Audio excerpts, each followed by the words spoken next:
लगातार आज आए बजट को लेकर अलग अलग मेहमानों से चर्चा जारी है कि क्या दशक का ये पहला बजट अच्छे दिन की एक बड़ी तस्वीर हिंदुस्तान के सामने रखता है। क्या वास्तव में सरकार जो दावा कर रही है रोजगार का जो संकट हमने बीते 1 सालों में देखा है, खासतौर से कोरोना काल के दौरान, क्या वो खत्म हो जाएगा जिस तरह के बजट का प्रावधान किया गया है। आम आदमी के क्या अच्छे दिन आएंगे, आमदनी अठन्नी खर्चा रुपया, बार बार ये जो बातें कही जाती हैं मध्यम वर्गीय परिवारों की ओर से, क्या उनकी ये मुश्किल, ये संकट दूर हो पाएगा। तमाम ऐसे मुद्दे हैं जिसको लेकर हमने चर्चा की। लेकिन आपको बताते चले, भारत सरकार के इस बजट में सबसे ज्यादा ध्यान अगर किसी एक सेक्टर में रखा गया है तो वो है स्वास्थ्य को लेकर, और अलग से 35,000 करोड़ का प्रावधान सीधे कोरोना वैक्सीन को लेकर किया गया है। इसी पर बातचीत करने के लिए इस वक्त हमारे साथ बाबा रामदेव सीधे लाइव जुड़ चुके हैं। और आपको बता दें कि पूरे कोरोना काल के दौरान हम सब ने देखा था बाबा रामदेव किस तरह से टेलीविजन चैनल पर सामने आकर लोगों को स्वस्थ रहने की न सिर्फ वो अपील करते, बल्कि स्वस्थ रहने के तमाम टिप्स भी वो दिया करते थे। आज ये जो बजट का स्वास्थ्य है, बाबा रामदेव जी, कैसा दिखाई दे रहा है आपको? सबसे अच्छी और बड़ी बात आपको क्या नजर आई?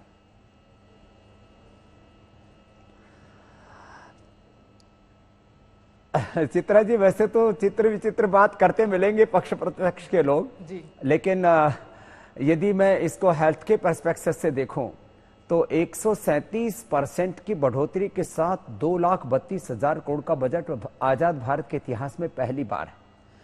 और इंफ्रास्ट्रक्चर किसी भी देश के विकास की धुरी होता है, विकास की गति को रफ्तार देने के लिए, उसको पंख लगाने के लिए। तो इंफ्रास्ट्रक्चर पर गांव, गरीब, मजदूर, किसान, खेत खलिहान, दलित, शोषित, वंचित जो अंतिम लोग हैं उनके विकास के लिए, चाहे उनको जल जीवन मिशन के माध्यम से अथवा किसानों को एमएसपी का सपोर्ट करके, मंडियों का आधुनिकीकरण करके, या एग्रीकल्चर बेस्ड इंफ्रास्ट्रक्चर को डेवलप करके, किस दिशा में सरकार ने नहीं सोचा। तो एक तरह से यह एक सर्वसमावेशी और बहुत ही प्रोग्रेसिव और एक जस्टिसफुल बजट मुझे लगता है। हाँ, मध्यम वर्ग के लोगों के लिए सरकार जरूर कुछ, मुझे लगता है आगे और अपनी बजट के अंदर कुछ नए संशोधन जरूर लेकर के आएगी, क्योंकि देश तो सभी का है और मध्यम वर्ग के लोग इतने कमजोर भी नहीं है। वो देश की को टैक्स दे करके और देश के इस निर्माण में अपने हाथ बटा करके वो अपने आप को गौरवान्वित महसूस करते हैं। डीजल पेट्रोल के दाम थोड़े से बढ़ने से लोगों की जेब पर थोड़ा सा भार और बढ़ सकता है। उसके लिए भी सरकार ने अभी स्पष्टीकरण दिया है कि वो नहीं बढ़ने देंगे, कुछ टैक्सेशंस कम करेंगे। तो कुल मिलाकर के चित्रा जी, ये बजट बहुत ही बैलेंस्ड और बहुत ही प्रोग्रेसिव दिखता है। और आगे भी सरकार जो कदम उठाने जा रही है आत्मनिर्भर भारत बनाने के लिए, इंपोर्ट ड्यूटी को बढ़ाने से लेकर के, और देश के अंदर अलग अलग तरह के खाद्य तेलों से लेकर के और तमाम तरह के प्रोडक्शन मैन्युफैक्चरिंग को बढ़ा करके दुनिया का सबसे बड़ा मैन्युफैक्चरिंग हब बनाने का जो सपना मोदी जी का, मुझे लगता है पूरा होगा। तो इसके साथ लाखों करोड़ों लोगों का रोजगार और इससे बढ़ेगा। अभी मैंने ही आज तक लगभग 5 लाख लोगों को रोजगार दिया, और आने वाले समय में जिस तरह से इंडोनेशिया और मलेशिया से हमको पाम मंगाना पड़ता था भारत में, जब उसको की उत्पादकता बढ़ेगी तो 2 लाख करोड़ तो रुपए बचेंगे, और करीब 5 लाख से ज्यादा लोगों को तो स्वामी रामदेव, पतंजलि, रुचि सोया रोजगार देगा। चित्रा जी, चलिए, इस बात का इंतजार भी है क्योंकि रोजगार एक बड़ा संकट बीते 1 सालों में, खासतौर से कोरोना महामारी ने जिस तरह की स्थिति पूरे देश में उत्पन्न कर दी थी, उसके बाद हम सब ने देखा, और यकीनन ये बात आप कह रहे हैं तो इससे एक अच्छी तस्वीर बनती हुई दिखाई दे रही है। लेकिन आपने जिक्र किया मध्यम वर्गीय परिवारों को लेकर, नौकरी पेशा लोगों को लेकर बहुत ज्यादा व्यवस्था नहीं की गई है। साथ ही विनिवेश को लेकर भी सवाल उठाए जा रहे हैं, उस पर मैं सवाल पूछूं। लेकिन आपका इशारा क्या ये था कि टैक्स पर अगर बेनिफिट दे दी जाती आम लोगों को, नौकरी पेशा को, तो थोड़ा और ज्यादा होता, जिसका इंतजार पूरा देश कर रहा था?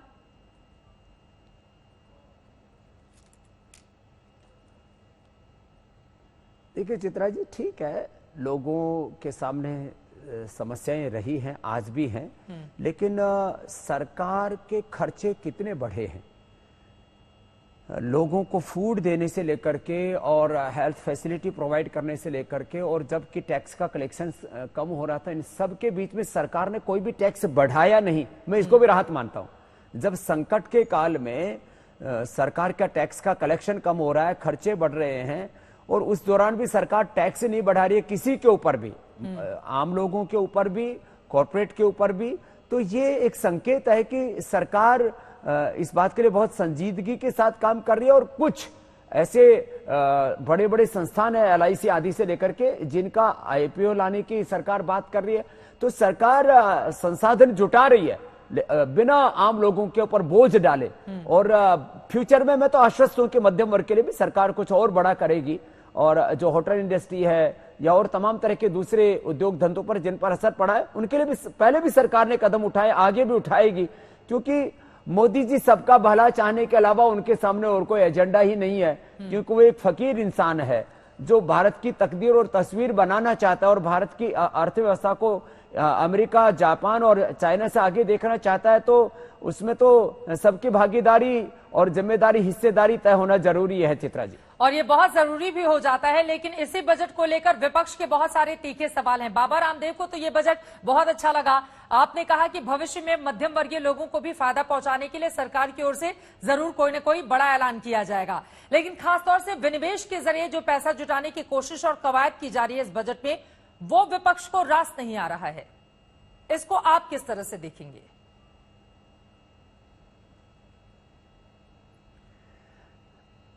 तो मुझे लगता है इसके लिए विपक्षी दलों को ना अपनी सारी तिजोरी खोल देनी चाहिए कि भाई आप जो है कोई भी जो है विनिवेश मत कीजिए हम आपको पैसा दे देते।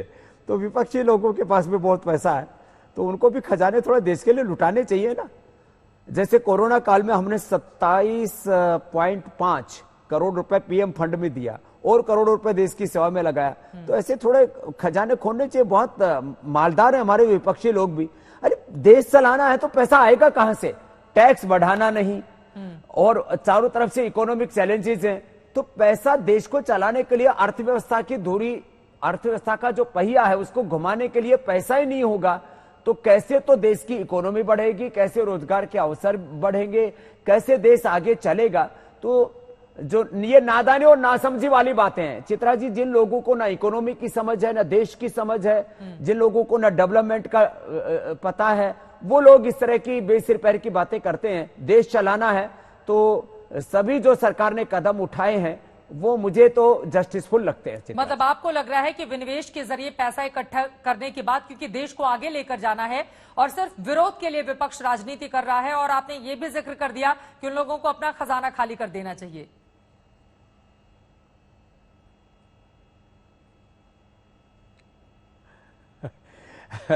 विपक्षियों को भी, और इतने अच्छा इंफ्रास्ट्रक्चर और इतनी अच्छी पॉलिसी सरकार लेके आए, तो जिन कंपनियों के पास सरप्लस फंड है चित्रा जी, उनको भी अब ये देश की समृद्धि में, देश को आगे बढ़ाने में, मैन्युफैक्चरिंग से लेकर के अलग अलग सेक्टरों में अब तो इंपोर्ट के ऊपर भी सरकार ने ड्यूटी बढ़ा दी है। तो सभी लोगों को अपने अपने हिस्से की जिम्मेदारी लेकर के देश में एक कोई सुई भी बाहर से न लेने पड़े, तो सभी दिशाओं से देश को आगे बढ़ाने के लिए सभी लोगों को पहल तो करनी पड़ेगी चित्रा जी, और सब ऐसा करेंगे तो निश्चित रूप से $5 ट्रिलियन की इकोनॉमी भी बनेगी, और हम चाइना, जापान और अमेरिका से भी बड़ी अर्थव्यवस्था भारत की बनाने में सक्षम होंगे। 10-15 साल लगेंगे, लेकिन सबको दिल खोल के लगना पड़ेगा। अपने हिस्से की जिम्मेदारी और भागीदारी तय करके हमें पुरुषार्थ करते हुए इस देश को हमें शिखर पर ले जाने के लिए प्रतिबद्ध होना ही पड़ेगा। बात कही है कि यकीनन आगे आने वाले वक्त में अगर बड़ी बड़ी जितनी भी इकोनॉमी वाली देश हैं या अर्थव्यवस्था जिनकी मजबूत है, उनके मुकाबले हिंदुस्तान को खड़े होना है तो बहुत सारी ऐसी जगह हैं जहां पर कॉम्प्रोमाइज करना होगा। लेकिन एक जगह जहां पर बीते कई दिनों से हम कॉम्प्रोमाइज वाली स्थिति देख रहे हैं, कृषि सेक्टर, किसानों को लेकर सरकार का दावा है कि हमने आधुनिक खेती या जो हम कृषि कानून लेकर आए हैं उसके जरिए हम जिंदगी बदलना चाहते हैं किसानों की। लेकिन वहीं देश दिल्ली के बॉर्डर पर बैठे हुए जो किसान हैं वो लगातार विरोध कर रहे हैं। आज के इस बजट से किसानों को कितना फायदा, कितना नुकसान आपको लग रहा है कि सरकार वो भरोसा कायम कर पाएगी आज के इस बजट के जरिए उन तमाम किसानों में जो बड़े गौर से आज का बजट सुन रहे थे?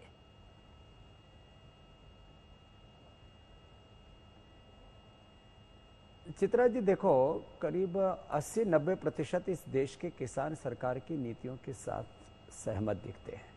हाँ, जो आंदोलनकारी किसानों ने भी कुछ बुनियादी मुद्दे उठाए हैं, सरकार ने उन सब किसानों की चिंताओं का भी समाधान करने के लिए जो है अपने द्वार खोलें और 2 कदम आगे बढ़ें।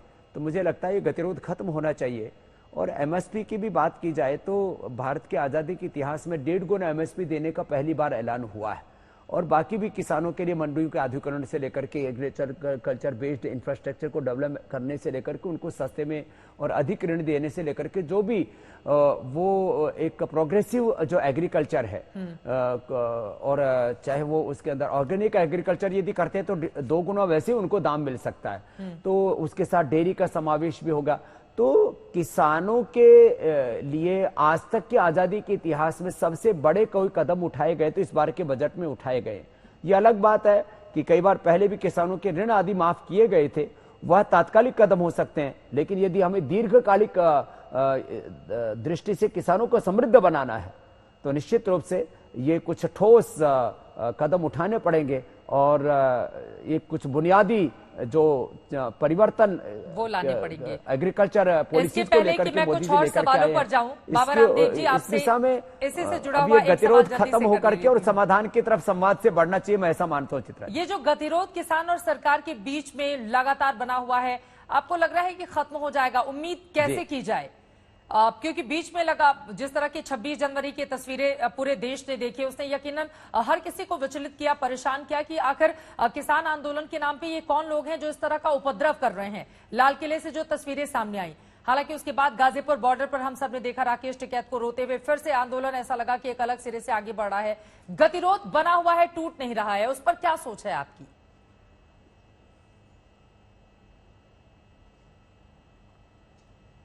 देखिए, मैंने आपको भी उस दिन देखा था आदरणीय श्री राकेश टिकैत जी के पास। उनके पिता महेंद्र सिंह टिकैत जी के साथ में मेरा आत्मीय संबंध रहा है।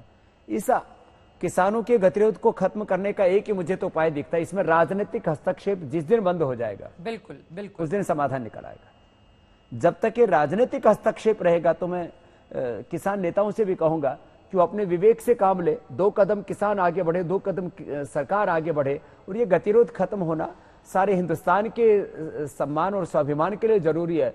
और किसान जो इस देश का अन्नदाता है, उस देश का की नाभिकीय सत्ता है। बिल्कुल। और मैं तो किसान का एक बेटा हूं, पहले किसान हूं, उसके बाद में योगी और कर्मयोगी हूं। देश के लिए कुछ मैं उपयोगी बन पाऊं, उसके लिए मैं पुरुषार्थ और परमार्थ करता हूं।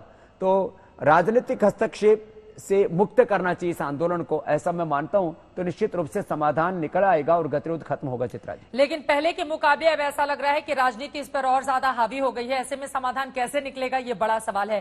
बाबा रामदेव जी, आगे बढ़ते हुए कुछ और महत्वपूर्ण सवाल हैं, जल्दी जल्दी मैं उनका जवाब जानना चाहूंगी। देखिए, 2021-22 में 2 सरकारी बैंकों और एक बीमा कंपनी का निजीकरण होगा, यह भी फैसला लिया गया है। अगले साल LIC का IPO आएगा। बीमा में FDI की सीमा भी 49 से बढ़ाकर 74% कर दी गई है।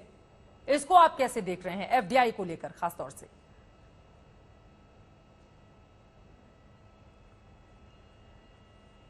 देखिए, मैं तो FDI का विरोधी व्यक्ति रहा हूं। जिन सेक्टर्स में नितांत अनिवार्यता ना हो तब तक FDI नहीं होनी चाहिए।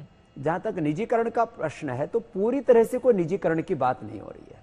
और यदि शेयर्स दिए जाते मार्केट में तो देश के नागरिकों के पास तो रहेंगे ना। बेच के कौन सा, कोई अमेरिका में बेच करके आ गए, कोई चाइना को बेच करके आ गए हम लोग। तो इस देश के यदि लोग उसमें शेयर होल्डर बनते हैं, शेयर धारक बनते हैं और उनको भी कुछ आमदनी होती है तो इसमें दिक्कत क्या है?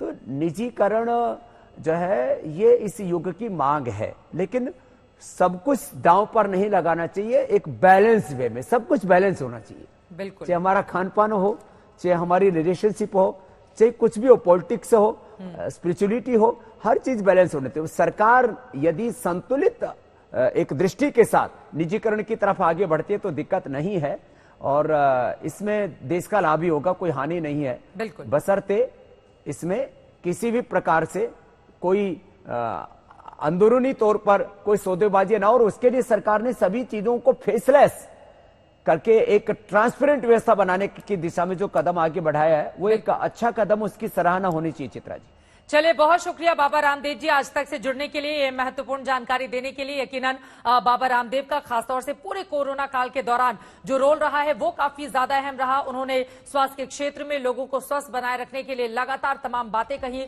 योगा वो कराते रहे और अब एक बार फिर से वो सामने आए। आज जब बजट आया उन्होंने कहा कि ये बजट देश के स्वास्थ्य को अच्छा करेगा।